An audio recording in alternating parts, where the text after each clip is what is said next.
Buenos días a todos. Buenos días. Antes de empezar, me gustaría, en nombre de todo el equipo de Santander Asset Management, desear que tanto vosotros como vuestras familias os encontréis bien de salud. Esa es sin duda la mejor noticia. Bienvenidos un año más a nuestro evento que, debido a las circunstancias en las que nos encontramos y por primera vez, lo estamos desarrollando de forma virtual para todos vosotros, nuestros clientes institucionales. Sin duda, va a ser un evento especial, no solo por la forma de llegar a vosotros y contaros nuestra visión de mercado para este 2021, sino porque volvemos a contar con dos de nuestros mejores especialistas, que nos van a ayudar a contaros las principales conclusiones del estudio que hemos realizado, que ya hemos titulado Recuperación y Disrupción. En primer lugar, Ana Rivero, nuestra responsable de Estrategia de Mercados y ESG, nos desvelará cuáles son las perspectivas para este año y cuáles son los diferentes escenarios de inversión a los que nos enfrentamos. Y por último, Philip Muñoz, nuestro responsable de inversiones institucionales, nos ayudará a entender cómo esos escenarios de inversión se trasladan a nuestros vehículos de gestión. A continuación, vamos a analizar las nuevas tendencias de los mercados. Tenemos muchas ideas a compartir con vosotros. Después de un año 20 con la aparición de situaciones especiales, la pandemia, la crisis sanitaria y unos mercados financieros no exentos de volatilidad, este año os queremos hablar de recuperación y sus efectos secundarios. Y este año os queremos hablar de disrupción con nuevas tendencias y estrategias como la sostenibilidad. Esperamos que sea de vuestro interés y recordad que tenéis un módulo de preguntas en el panel superior que responderemos al final de la presentación. Sin más, os dejamos con Ana Rivero, Perspectiva SAM 2021.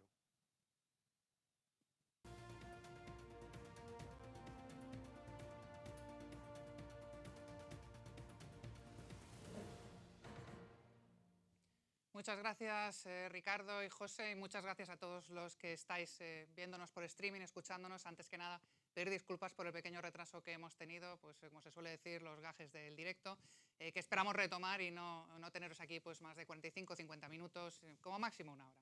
Lo primero que vamos a empezar a comentar antes de entrar de lleno en nuestras perspectivas para el año 2021, que tenéis resumidas en el informe de mercado, pues hay que comentar las novedades, ¿no?, respecto al cierre del año pasado. La fundamental más importante y que nos ha llevado más tiempo de seguimiento pues ha sido la marea azul, el famoso vuelco demócrata que se ha solucionado ya definitivamente en Estados Unidos, donde el Partido Demócrata controla las dos cámaras después del runoff de Georgia, ¿no?, de las elecciones de los dos senadores que quedaban por saber, y con el voto dirimente o el voto de calidad que sabemos que tiene Kamala Harris en lo que requiera una mayoría simple de aprobación en el Senado, a pesar de ese 50-50 que se ha conseguido finalmente.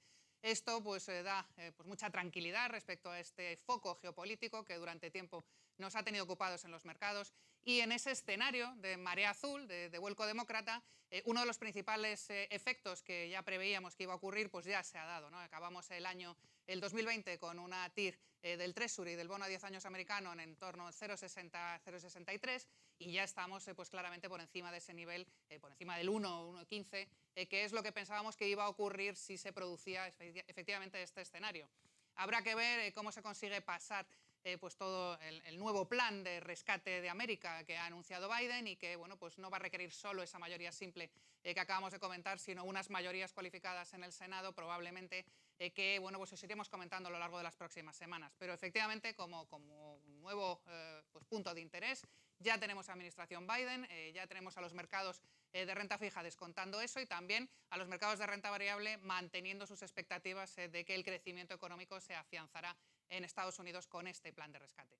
Otro foco que hemos tenido de noticias adicionales a lo que venimos comentando en el informe y nuestra visión del 2021 viene de otros dos frentes, también solucionados al menos de momento. El Brexit pues se saldó con un acuerdo comercial. Era previsible que no iba a haber un Brexit duro, pero la verdad es que durante el tiempo que ha durado la negociación pues nos lo han hecho poner en duda en alguna que otra ocasión, ¿no? Y al final bueno, pues se firmó el acuerdo comercial. De hecho ya no se está hablando prácticamente del Brexit, aunque este será otro foco sobre el que os mantendremos informados a lo largo del año, porque bueno, tendremos que ver cómo responde en solitario Reino Unido a todos los retos que supone la era post-COVID, ¿no? Y el siguiente foco es el foco en el petróleo. El petróleo ha sido uno de los activos con mayores idas y venidas en el año 2020. Ya empezó a caer fuertemente antes de que llegara la COVID por motivos pues, pura geoestratégica de los países productores de petróleo. Y bueno, pues hace unos días Arabia Saudí se ha descolgado con una decisión unilateral de recorte de producción que ha ayudado a que el petróleo recupere los niveles de 50-55 dólares por barril y dejemos atrás pues esos niveles mucho más bajos que habíamos visto prácticamente a lo largo de todo el año, con lo cual son dos noticias en el entorno geopolítico, tres contando la de Estados Unidos, que ya podemos dar pues un poquito por terminadas, ¿no? Por lo menos en su auge de preocupación ya no estamos. Y finalmente, lo que sí que es claramente el foco donde tenemos que centrar todas nuestras expectativas, que es la vacuna inmunológica, el principio de la vacunación. En el mapa que tenéis a vuestra izquierda, veis en el azul más oscuro, son los países que van más adelantados en el proceso de vacunación. O sea, a medida que va disminuyendo la intensidad del azul, pues menos adelantados. Y luego, como podéis ver ahí, desgraciadamente hay muchos países que están en zona gris que no tenemos o que no dan datos disponibles, bien porque no los tienen, bien porque no los comparten y por lo tanto no podemos saber a nivel mundial cómo va realmente todo el proceso de vacunación. Lo que sí que sabemos es que si se mantuviera el ritmo actual de inmunización o de vacunación de las personas mayores de 65 años, los tiempos a lo largo de este año en los que se alcanzaría la inmunización total para ese grupo de riesgo de mayores de 65 serían los que tenéis en el gráfico de la derecha. Reino Unido muy adelantado, Estados Unidos también, está habiendo vacunaciones masivas, habilitando, como sabéis, desde catedrales hasta polideportivos para vacunar y vacunar y vacunar. Y en el caso del resto de economías, en el caso de España, a los ritmos actuales de vacunación, veríais que ese grupo de población estaría pues ya totalmente inmunizado alrededor de septiembre de 2021. Obviamente vamos a hablar de esto porque esperamos que esto no sea lineal, que haya sorpresas y sorpresas positivas en estos ritmos de vacunación. Y ya sin más vamos a pasar a hablar de lo que son nuestras perspectivas para 2021.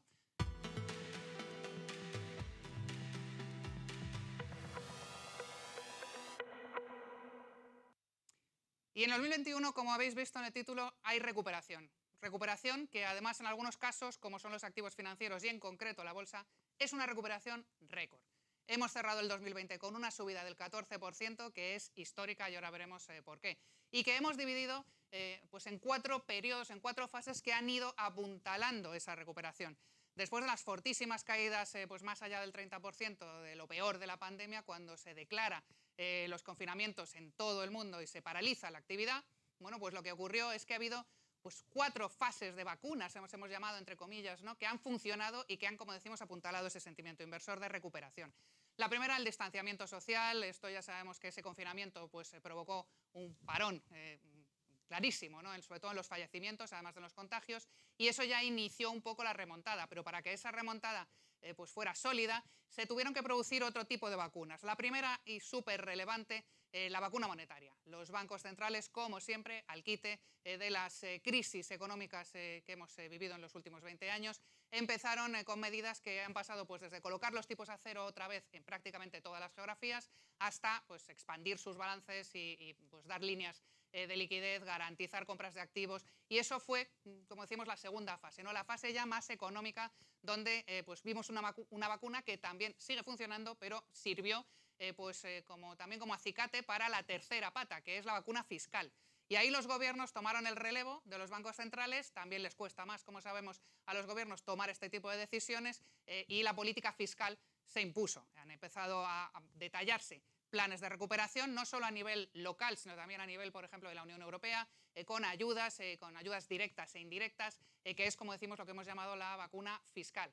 Y luego ha sido definitiva la que acabamos de comentar, que a partir de noviembre, con la aprobación de las primeras vacunas ya para ser administradas a la población, hay un vuelco positivo en el sentimiento inversor claramente todavía vigente y que centra en la administración de las vacunas reales, las inmunológicas, pues todo el foco de cuándo se va a acceder a esa recuperación, de cómo va a ser la recuperación, pero que ya no pone en duda que en algún punto, en algún momento del año 21, la movilidad se irá recuperando y, por lo tanto, la recuperación cíclica se podrá descontar de forma más clara. Decimos que ha sido récord esta subida del 14%, no por el 14 en sí mismo, sino por lo que tenéis ahora en pantalla. Aquí tenemos 60 años de crecimiento anual del PIB mundial. En estos 60 años, como veis, hemos puesto en rojo los los momentos valle de esos ciclos económicos. Solo en dos crisis, que es la actual, por supuesto, que ha sido la peor de las que hemos vivido, y la anterior, que es la derivada de la crisis financiera global, la que se detonó por Lehman, como sabéis, solo en esos dos momentos ha habido pues una caída del PIB a nivel mundial. Pero en todos los momentos de rojo que tenéis ahí, en todos los valles del ciclo económico, lo que es récord es que solamente ahora se ha producido a la vez una subida de las bolsas. En todo el resto ha habido caídas y algunas muy pronunciadas, justo en los años en los que se detonaban esas crisis. Por eso es récord esta recuperación, porque se ha anticipado el mercado de forma clarísima debido a esas 4 vacunas que hemos comentado y que ha dejado ya pues, un buen sabor de boca en activos financieros y en mercados financieros ya con el cierre del 2020. En la vacuna primera que decíamos de las económicas, la más relevante en este punto, primero por su prontitud, ¿no? Por lo rápido que se movieron, y luego por la cuantía, es la de los bancos centrales, la vacuna monetaria. Y ahí veis, en la línea roja, veis el tamaño del balance de los bancos centrales. Si buscáis hacia atrás por la línea roja un pequeñito escalón que hay ahí a la izquierda, eso es el 2008. Si recordáis, en el 2008 ya nos parecía pues una barbaridad y una exageración lo que se había incrementado el balance del BCE y de la FED para ayudar a paliar la crisis financiera. Fijaros dónde queda, en el olvido absoluto en esta línea, ¿no? Y se ha ido incrementando, se han mantenido estas compras de activos, las medidas expansivas durante todos estos años, pero en esa zona que tenéis en destacado en blanco o en gris, lo que veis es cómo de exponencial, cómo ha escalado claramente con la crisis de la COVID el impulso de medidas monetarias, y eso pues, ha implicado ese incremento del balance de los bancos centrales. Eso también lleva como consecuencia que el área sombreada azul que tenéis, que es referida a los tipos de interés, pues lógicamente cada vez haya menos tipos de interés en el que descansar y desde luego pues tengamos muy claro que los tipos de interés van a estar muy anclados durante mucho tiempo. Vacuna monetaria, más de 8 trillones de dólares americanos en liquidez destinado a ayudar a paliar la crisis provocada por la COVID. Y luego está la vacuna fiscal, la de los gobiernos, como hemos comentado. Aquí os hemos puesto en los principales gobiernos, en la barra roja esa es la relevante. ¿Y por qué es la relevante? Porque es la que indica las ayudas directas, lo que va a ir inyectado en vena al déficit o a la deuda de los países. Eso se va a dar, eso se va a producir, ese gasto está aprobado y tiene que darse. Y como consecuencia va a incrementar los desequilibrios públicos. Lo que tenéis en barras azules en algunos casos pues es muy elevado, pero realmente son más pues intencionales, ¿no? Son préstamos, garantías, avales, no está garantizado que esto se vaya a dar, sí que es como una apertura de una línea, pero que realmente no sabemos hasta dónde va a tener esa utilidad, ¿no? O ese uso. Sin embargo, en las barras rojas vemos destacados claramente en cuanto a porcentaje de PIB y en cuanto a tipo de medidas a 3 países, a Estados Unidos, a Alemania y a Japón. Acordaros de esto porque será relevante un poco más adelante cuando hablemos pues de estos 3 países en términos de crecimiento. Y en cuanto a la otra vacuna, que es la que os digo que debe concentrar todo nuestro foco, la vacuna de verdad, la vacuna que va a acabar con la crisis sanitaria y por lo tanto a devolvernos a la normalidad, sea la que volvamos a tener, tenemos 63 vacunas en prueba. Es cierto que tenemos 3 aprobadas, pero tenemos 63 vacunas que todavía pueden darnos alegrías. De esas 63, hay 15 en fase 3. La fase 3 es la inminente antes de que vayas a la aprobación de las autoridades médicas y de ahí a la administración por vía de urgencia, que es como se está aprobando pues, todas estas vacunas para poder, como decimos, administrar a la población. Hay 3 vacunas ya aprobadas y ahora vamos a ver cuál es el calendario de aprobación que están teniendo estas vacunas, porque pues, hay una fecha que la tenemos bastante cercana, es este mismo viernes, que es cuando la Unión Europea va a aprobar finalmente el uso de la vacuna de AstraZeneca a lo largo pues eso, de todos los países que compran en conjunto con la Unión Europea.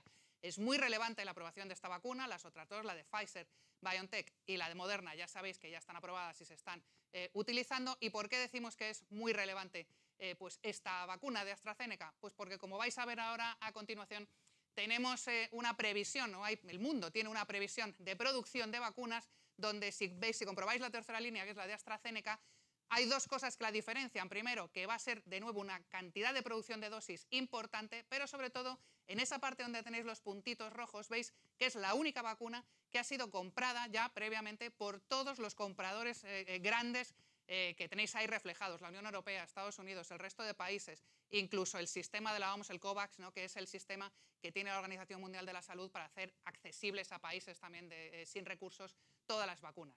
Por lo tanto, es muy relevante que se apruebe la vacuna de AstraZeneca con todo lo que tenemos previsto, y lo veis ahí, para producción de vacunas en el 2021, pues estaríamos hablando de más de 6.700 millones de dosis. Tener en cuenta que la cuarta vacuna que veis ahí, que es la de Johnson & Johnson, no estaba previsto que empezara a producirse hasta la segunda mitad del año y, sin embargo, hace 3 días nos han dicho desde el gobierno americano, desde la administración americana, que dentro de 15 días estará aprobada ya, con lo cual se acelerará la producción y, por lo tanto, tendremos más dosis disponibles. Así que, a pesar de que vamos a estar muy centrados en si Pfizer reduce la dosis, si AstraZeneca no va a entregar todo lo que decía, tener en cuenta que para junio o julio está previsto que haya 5 vacunas nuevas más, y ahí tenéis las 4 primeras que se prevén aprobar, 6.700 millones de dosis en producción, 3.400, casi 3.500 mínimo millones de dosis que se puedan administrar. Así que aquí también animo al optimismo y a no desesperar cuando oímos alguna noticia, ¿no?, de las vacunas que no es tan buena como preveíamos. En concreto, de las vacunas, ¿qué podemos decir? De las 2 relacionadas con la sanidad, la inmunológica y la del confinamiento, que muy previsiblemente a partir de la segunda mitad de año podremos empezar a dar por terminada o le podremos ver el fin a la crisis sanitaria en los peores momentos. Decir esto ahora cuando estamos en el pico de la tercera ola pues parece raro, ¿no? Pero pensar en lo que os acabo de comentar de las vacunas. Es muy probable que a partir del verano en adelante de la crisis sanitaria se siga hablando, pero ya de la bajada, de la caída en intensidad y del fin en algún punto de esa crisis sanitaria. Y respecto a las otras 2 vacunas, lo que sabemos es que se ha otorgado como a 007, ¿no?, licencia para gastar. Aquí tanto la FED, y principalmente la FED, pero también el BCE, no han ahorrado en decirnos que van a ampliar las cuantías, y en el caso de la FED ilimitadas, ¿no?, y el tiempo, el horizonte en el que van a estar comprando activos y ayudando a esta recuperación, ¿no?, por el lado financiero, todo lo que haga falta y más. Así que pues vamos a tener tipos bajos durante mucho tiempo, actuaciones de los bancos centrales destinadas a esto también en sus discursos durante mucho tiempo, y este es el panorama que nos queda. En cuanto a traducción de esto en recuperación de verdad, en la que se mide por PIB. En las economías desarrolladas, ¿os acordáis que os he dicho que íbamos a recordar que Estados Unidos, Alemania y Japón eran pioneros, o líderes, mejor dicho, en la implementación de ayudas directas, ¿no?, las que van a su bolsillo, las que van a los déficits? Y ahí veis que también son pioneros, consecuentemente, en la recuperación económica, liderándola. A lo mejor en la parte de las barritas azules que veis ahí, que es el crecimiento estimado, no es tan obvio esto de que sean los 3 los que la lideran, pero si vais a la parte de las líneas azules, que es el desarrollo de la evolución del PIB, lo primero que se ve es que las Vs se han completado ya en prácticamente, la vuelta de la V, en prácticamente todas las geografías, en todas, pero son solamente estas 3 países, estas 3 economías, las que terminan esa línea azul por encima o igual que como empezaron el año 2020. Es decir, que pueden dar por cerrado el periodo en el que no han conseguido producir bienes y servicios por encima de lo que tenían a finales del 19 o principios del 20. Estados Unidos, Japón y Alemania sí lo van a conseguir. Y por el lado de las economías emergentes, aquí lideran los asiáticos, tanto China como India. También fijaros en esa línea, ¿no?, que decimos azul de la evolución del PIB. Y es en Latinoamérica donde menos rápida está siendo, en cuanto a los países emergentes, la gestión de la crisis sanitaria, y también donde se han visto menos esfuerzos desde el punto de vista fiscal para poder paliar las consecuencias que está teniendo la crisis de la COVID. Así que sí, la recuperación es un hecho. Salimos de esta crisis, pero no salimos sin dejarnos plumas por el camino. Va a haber efectos secundarios, va a haber que afrontar las cosas de otra manera, y vamos a ver ahora cuáles son los retos para la gestión tradicional.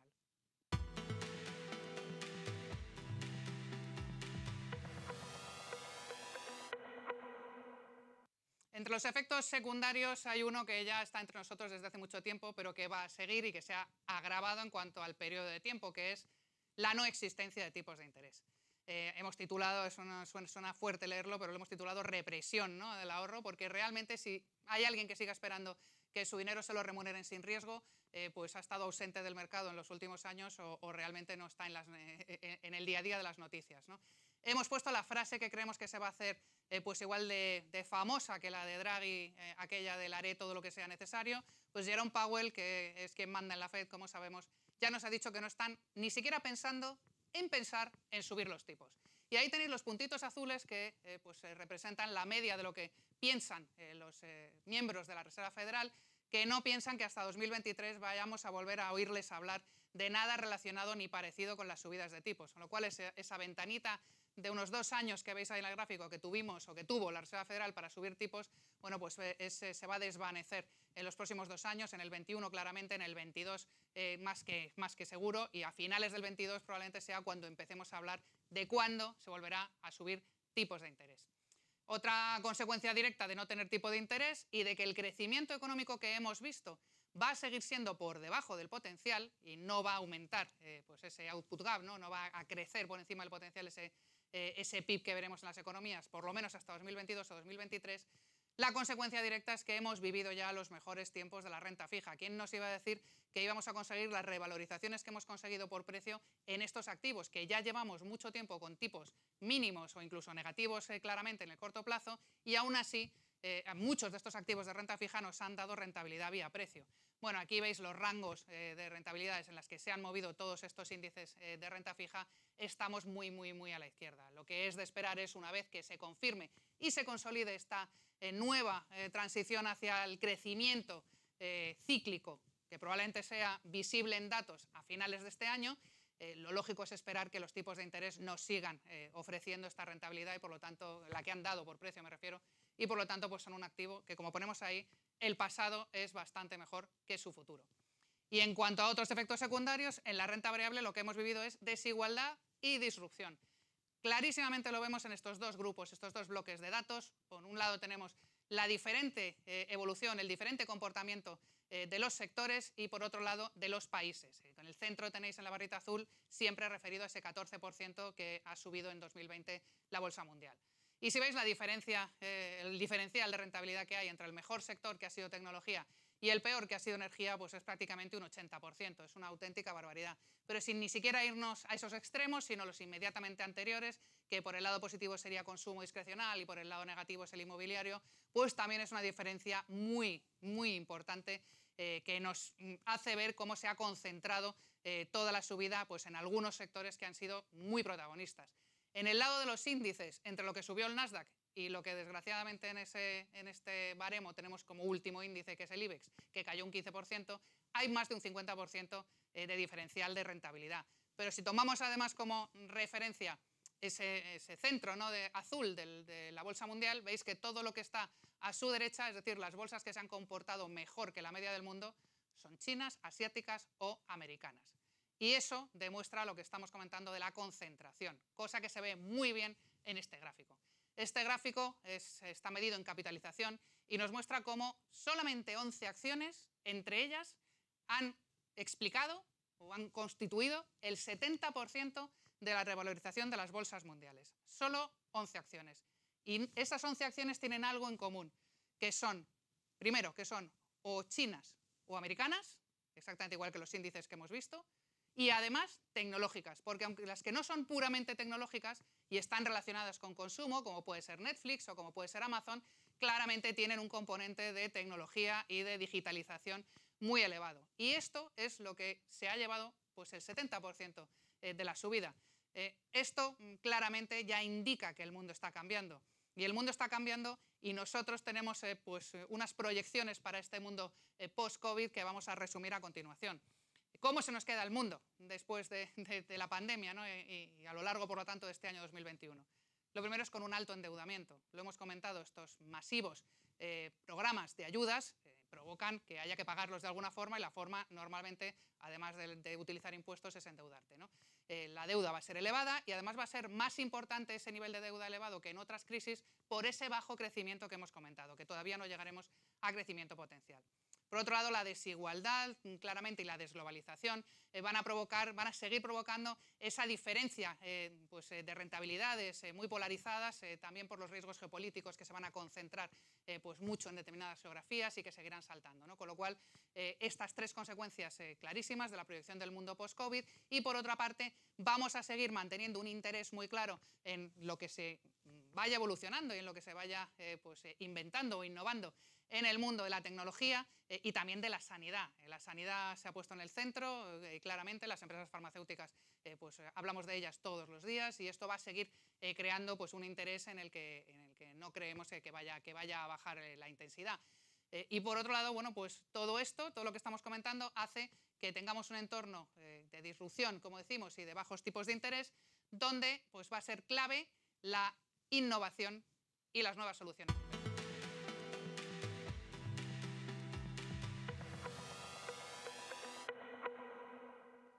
En esas nuevas soluciones de inversión hay 3 factores de los que os queremos hablar: la rotación, la innovación y la sostenibilidad. En cuanto a rotación e innovación, fijaros en este gráfico. Es clarísimo cómo está cambiando, cómo estamos cambiando el mundo y cómo va a permanecer pues muy polarizado, como decíamos, ¿no? Con esa disrupción. Aquí tenéis representada la capitalización bursátil de Zoom. A lo mejor hace un año había que explicarle a alguien qué es lo que era Zoom, ¿no? Y cómo funcionaba. Yo creo que ahora mismo ya el Zoom forma parte de nuestras vidas, y si no es Zoom es otro paralelo. Incluso algunos, como nosotros, por ejemplo, tenemos como 6 sistemas con los que nos conectamos unos con otros, ¿no? Bueno, esto ya es una realidad. Es normal que cuando se ha multiplicado la demanda de este producto y de este servicio, pues se haya multiplicado por 5 o por 6 su valor en bolsa, como tenéis aquí representado, ¿no? Y también es hasta cierto punto normal lo que ha ocurrido con la línea azul, que es el bloque de la capitalización bursátil de un sector como el de las aerolíneas cotizadas. Ahora mismo tiene toda la explicación del mundo, pues lo podemos explicar de 100.000 formas, ¿no? Por qué no hay interés en invertir en estas compañías, porque no podemos volar. Ahora mismo no hay movilidad y no se puede hacer esa demanda, no la puedes construir. Pero no olvidemos que, por ejemplo, cuando tengamos esa libertad mayor de movimientos, cuando estemos vacunados, inmunizados en un montante de personas pues significativo como para que los gobiernos decidan que se puede volver a abrir la movilidad, del avión no hay sustituto. O sea, no se ha inventado tecnológicamente nada, ni se va a poder volar digitalmente, ni hay ninguna otra cosa que vaya a sustituir a lo que hacen estas empresas. Luego, no se trata de denostar para siempre lo que es la actividad tradicional y las compañías que ahora mismo están de capa caída. En el momento en el que volvamos a ver una transición ya real y definitiva y muy cerca hacia la nueva normalidad, por llamarlo de alguna forma, este tipo de compañías que se han quedado muy atrás y que se deberían beneficiar de la recuperación cíclica deberían ser alternadas en nuestras carteras con aquellas que seguimos pensando que son disruptivas y que van a mantener el liderazgo, como puedan ser las empresas tecnológicas. También tenemos la rotación, la innovación, y también tenemos la sostenibilidad como factor pues muy relevante.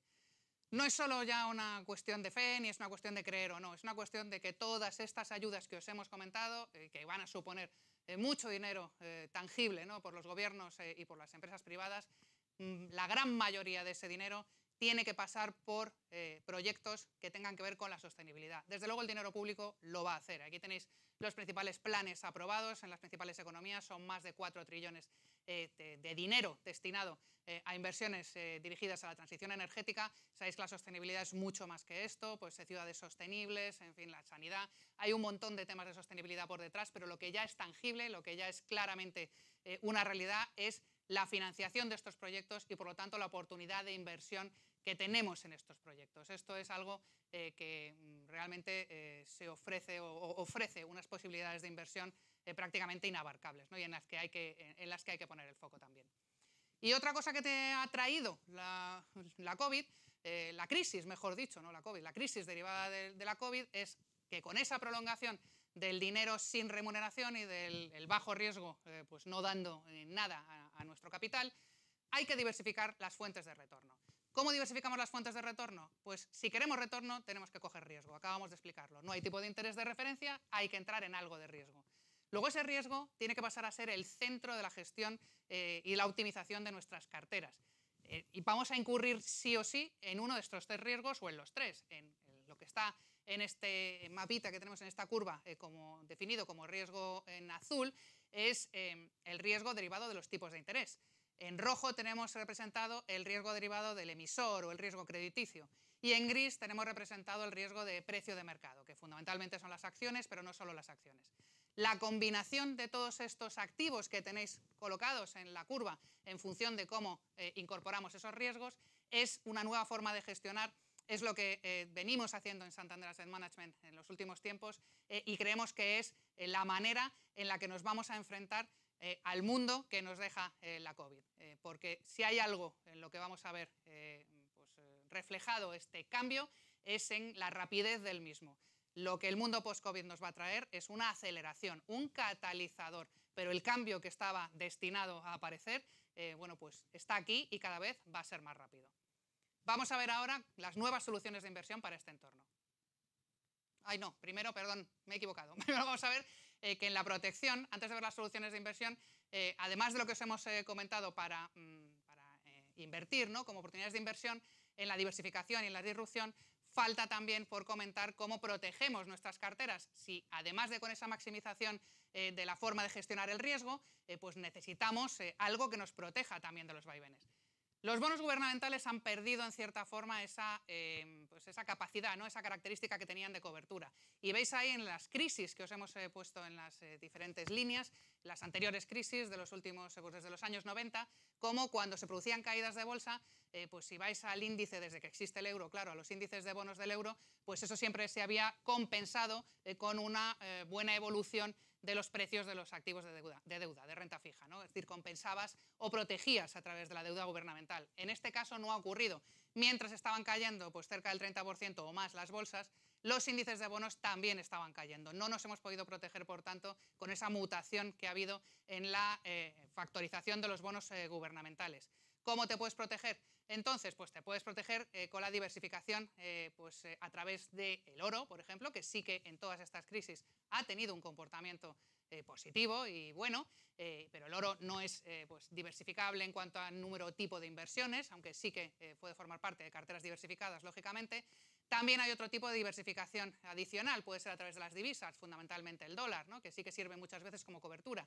Y también, por ejemplo, activos como los TIPS, ¿no?, activos de renta fija relacionados con la evolución de la inflación.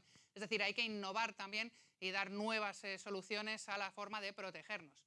Y por último, no queríamos olvidarnos también de la incorporación lógica y necesaria de los activos ilíquidos, ¿no?, en este caso del private equity. Una cosa que hay que tener muy en cuenta a la hora de contemplar lo que son estos activos es el plazo, y veis que ahí os hemos representado en la barra roja la rentabilidad que ha tenido este tipo de estrategia, este tipo de inversión, pero comparada con la bolsa y los bonos en el largo plazo, en 5, 10, 15 o 20 años, donde hay poca liquidez, hay que contar con el plazo, y la forma de implementar todo esto que hemos comentado en las estrategias de inversión es algo que conoce mucho mejor que yo mi compañero Philip Muñoz, con quien os dejo a continuación.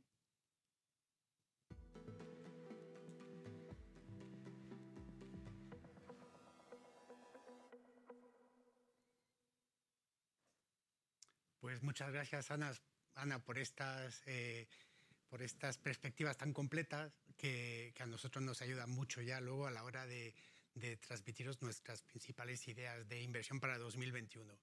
Ana lo ha explicado muy bien y me gusta decirlo, pero yo nunca pensaba que este año nuestro evento de colectivos y carteras iba a ser un evento virtual y que por la mañana iba a mirar en mi agenda cuánto Zoom o Teams iba a tener para hoy o para mañana. Estas palabras, esta forma de trabajar, de teletrabajar y esta forma virtual de comunicar, pues es algo completamente nuevo.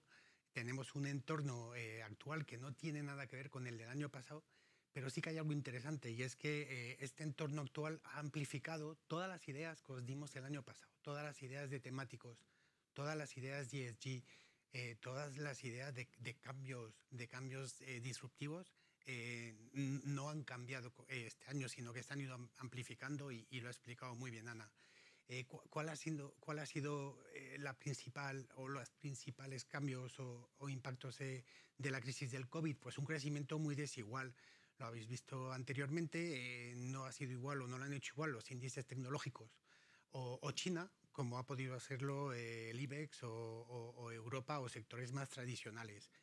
Hay un cambio absolutamente relevante tecnológico. El impacto, la importancia de la tecnología en nuestras vidas es ahora mismo primordial. La importancia también de la salud. Y lo más importante, yo creo, es que el endeudamiento, la deuda pública sobre PIB de todos los países no ha dejado de crecer. Es un elemento bueno, pues que nos ayuda a amortiguar un poco una crisis muy grande, y este parón tan grande que dura ya más de un año y que no sabemos muy bien, y Ana lo ha explicado muy bien, acabará con las vacunas, acabará probablemente en la segunda mitad del año, pero es verdad que se nos está haciendo un poco largo. Pues todos estos riesgos o cambios, ¿cómo se traducen a la hora de invertir?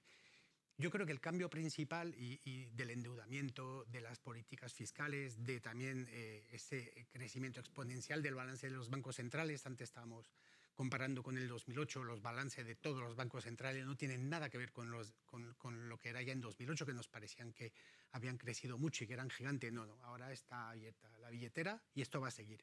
Pues es que el mundo de la deuda pública, de las inversiones en deuda pública, que siempre ha sido primordial en la construcción de cartera y en el investment process de las carteras y de los fondos de pensiones, ya ha desaparecido. No podemos invertir en Europa, no podemos tener un 30, un 20, un 40% de nuestras inversiones en bonos públicos que van a detraer, o en deuda pública que va a detraer rentabilidad a nuestras carteras.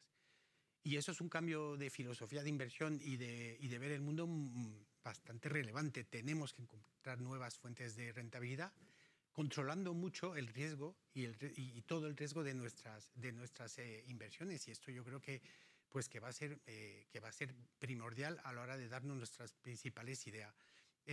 Mucha desigualdad también va a seguir en la renta variable, porque ahora lo que nos importa no tanto es invertir en un índice Eurostoxx o hacer un stock picking correcto en el MSCI, sino que acertar en las nuevas temáticas y en las nuevas tendencias y tener aquellas que queramos tener.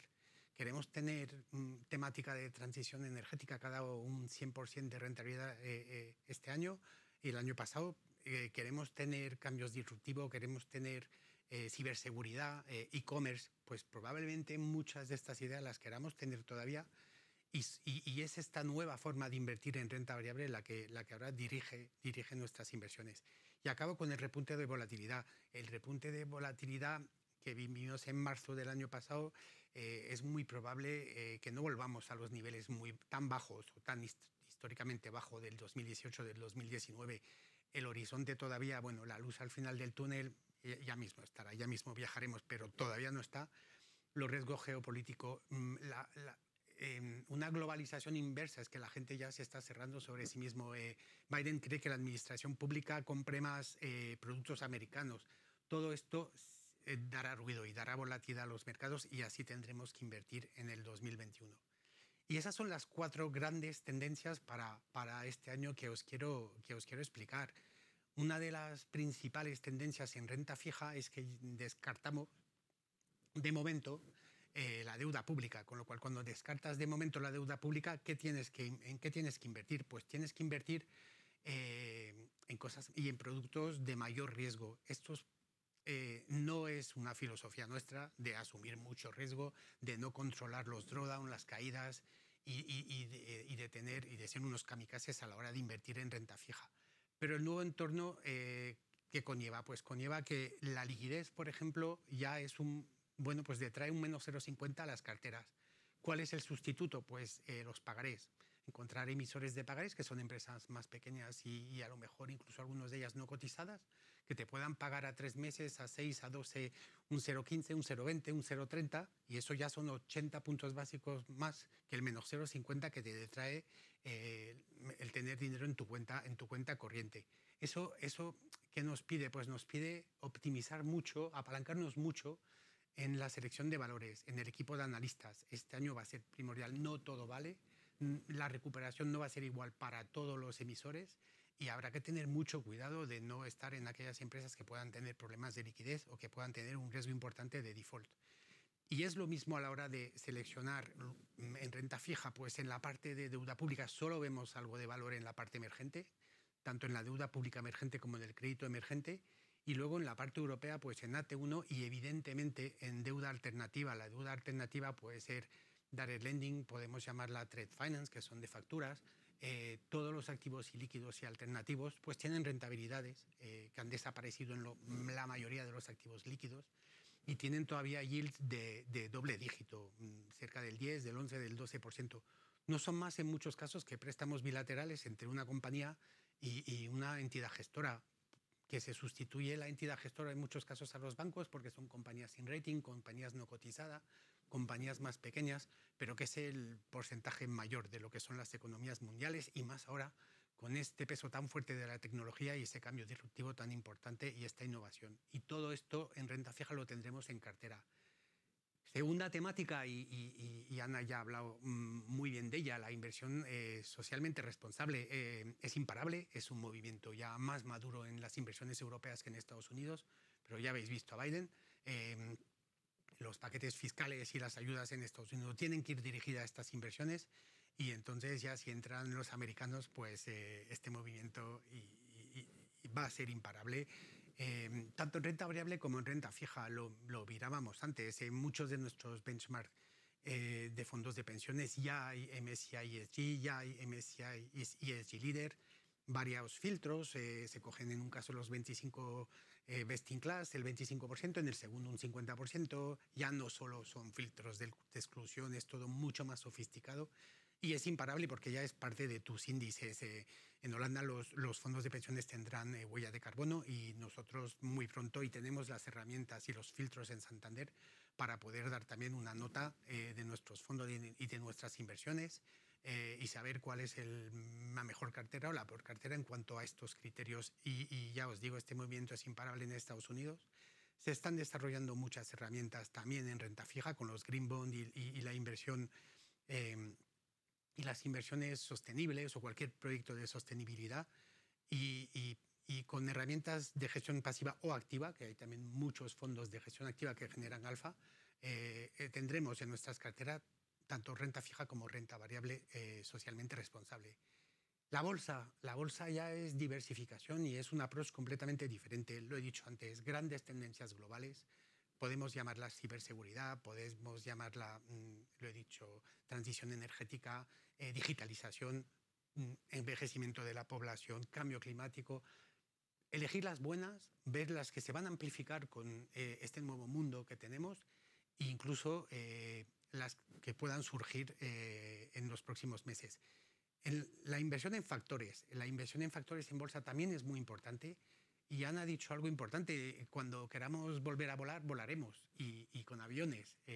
Yo sueño con viajar, me da igual dónde, puede ser el sitio más feo del mundo, quiero viajar.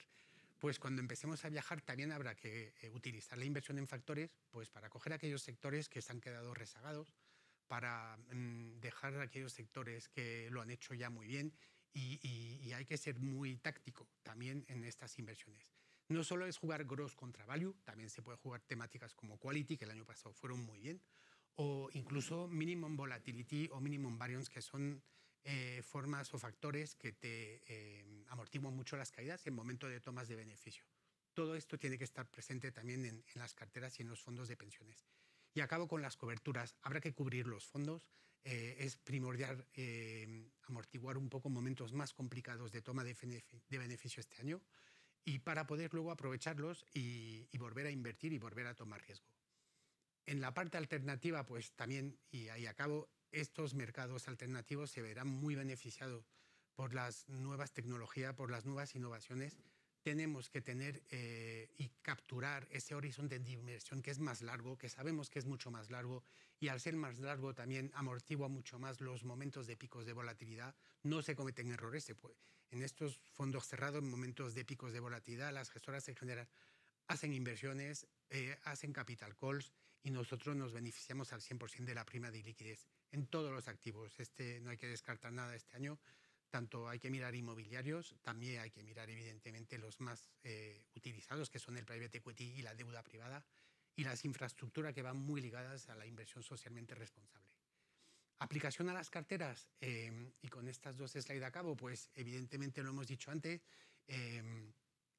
bonos convertibles. Los bonos convertibles son activos de renta fija en un universo muy de small cap y mid cap y muy de empresas de innovación. Por ejemplo, hay muchas de e-commerce, hay muchas empresas de semiconductores o de biotecnología, por ejemplo, y con lo cual tienen también un pequeño sesgo a renta variable. El pagaré en el corto plazo, la deuda subordinada, no descartar emergentes, y evidentemente no descartar los bonos verdes y todas las nuevas emisiones que sean sostenibles. Ana lo ha dicho, en caídas caen menos porque hay mucho flujo de compra y poquito flujo de venta, con lo cual esas son las virtudes que queremos en nuestras carteras.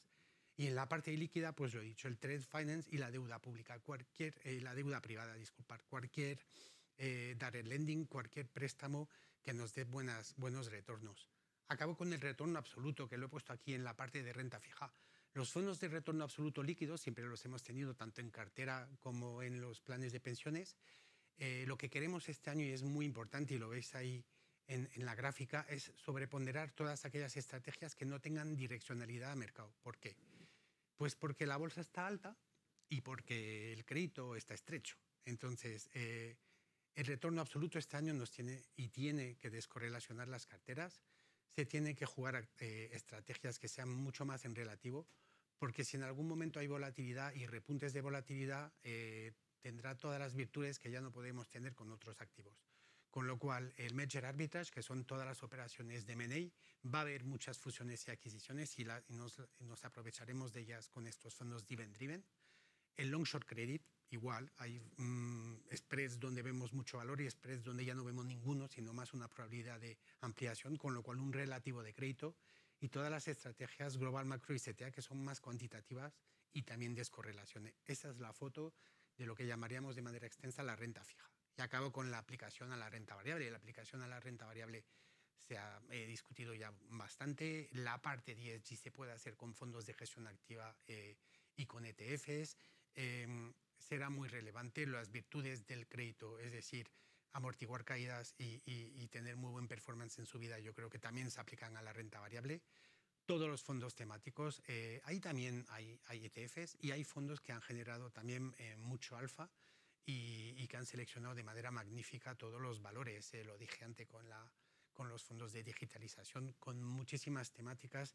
Hemos tenido un acierto en la selección de fondos y en la selección de ETFs y han aportado exactamente lo que queríamos que aportasen a nuestras carteras. Esto hay que seguir amplificándolo en el 2021. Y termino con el Private Equity. El Private Equity nos ha gustado siempre había que tener una allocation en carteras. Este año es todavía el activo que más recomendamos en la parte de renta variable porque dentro de la posibilidad de las carteras y de los fondos, evidentemente, y dentro de los pesos que se puedan asignar a activos y líquidos. Es el símbolo de la innovación y la innovación es vital y primordial en el 2021.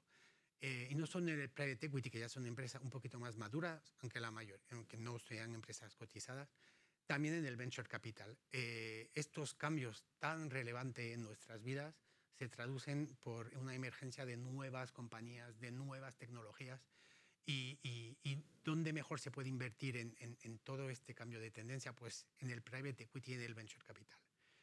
Y con esto acabo. Espero que os haya sido útil y me uno a Ana para la tanda de preguntas. Muchísimas gracias a todos.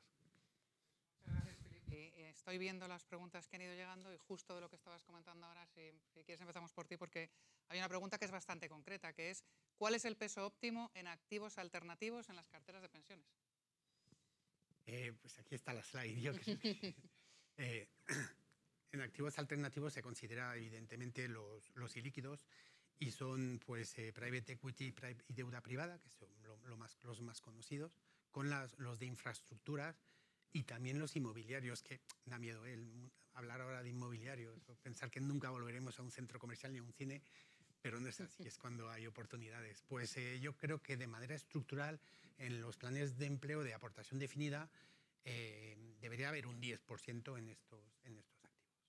Muy bien, pues voy a contestar yo una por la parte que he comentado yo, que es, nos preguntan si creemos que va a haber continuidad en el buen performance que han tenido y que has comentado tú también los activos ESG, ¿no? Los activos sostenibles. Pues ha dado antes, Filipe, una de las claves para que estos activos sigan siendo referencia y sigan siendo parte cada vez más central de las inversiones, y es la demanda. La demanda de todo tipo de activos relacionados con sostenibilidad, por supuesto, en la parte alta de esa sostenibilidad, porque al final llegaremos a un momento en el que tendremos medido todo con esos criterios ESG y lo que querremos es lo bueno, ¿no? Dentro de cada uno de los sectores o de cada uno de los activos.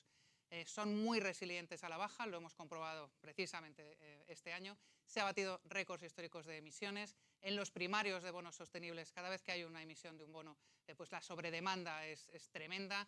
De hecho, incluso en los bonos que son sostenibles de la Unión Europea, por ejemplo, ha habido récord histórico de ningún bono en euros ha sido tan demandado como el que se emitió social, que no era de transición energética, sino que era social.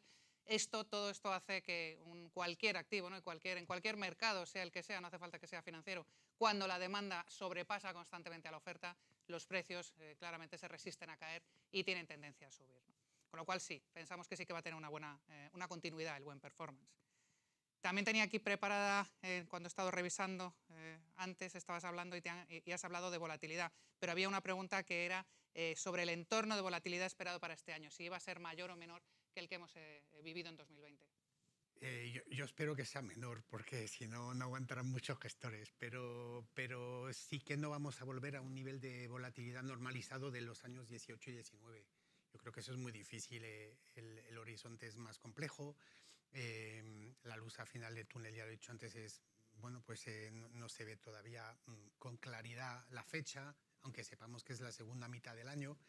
Y hay que aprender a gestionar. Hay más riesgo geopolítico, lo he dicho antes, los países son más proteccionistas, quieren cambiar un poco sus modelos de negocio, y todo esto hará que pues, en algún momento tendremos tomas de beneficios, algún susto, pensaremos que los beneficios de las empresas o el crecimiento no va a ser como pensábamos que iba a ser.